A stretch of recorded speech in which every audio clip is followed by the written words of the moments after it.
आप लोगों ने शायद इस लॉकडाउन में महाभारत और रामायण देखा ही होगा और मैं आज रामायण में पहला पार्ट अवधपुरी में राम इस पाठ के सारांश बताने वाली हूँ।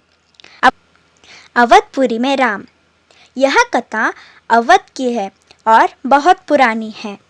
अयोध्या सरयू नदी के किनारे एक सुंदर नगर थी। यहाँ कौशल राज की राजधानी थी। इसकी इमारतें भव्य थी। दशरथ यहाँ के राजा थे। यह महाराज रघु के उत्तराधिकारी थे।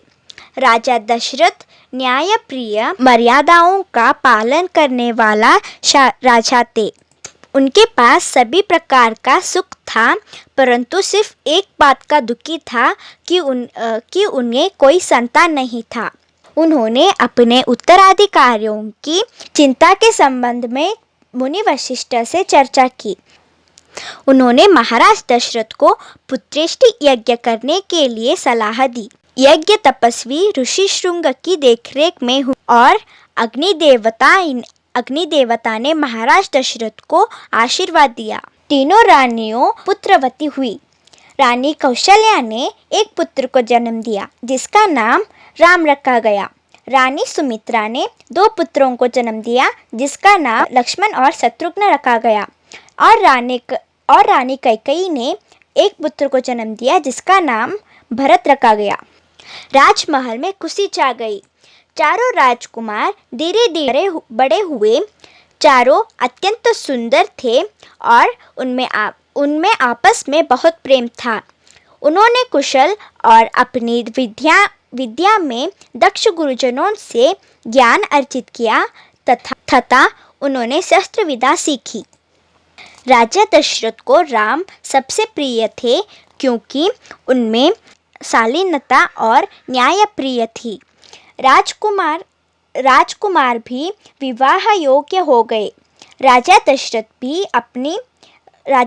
भी अपनी संतानों के लिए सुयोग्य बहुत चाहते थे। एक दिन जब राजकुमारों के विवाह के बारे में मंत्रणा चल रही थी, उसी समय महर्षि विश्वामित्र वहां पधारे। दशरथ ने उन्हें ऊंचा आसन दिया और उनका आने का कारण पूछा। उन्होंने राजा दशरथ से कहा कि मैं सिद्धि के लिए यज्ञ कर रहा हूँ।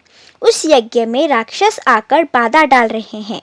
उन राक्षसों को आपका ज्येष्ठ पुत्र राम ही मार सकता है। इसीलिए यज्ञ की रक्षा करने के लिए अपने ज्येष्ठ पुत्र राम को मुझे दे दो ताकि यज्ञ पूरा हो सके। राजा दशरथ ने कहा, मेरा राम तो अभी 16 वर्ष का है और वो राक्षसों से कैसे लड़ेगा।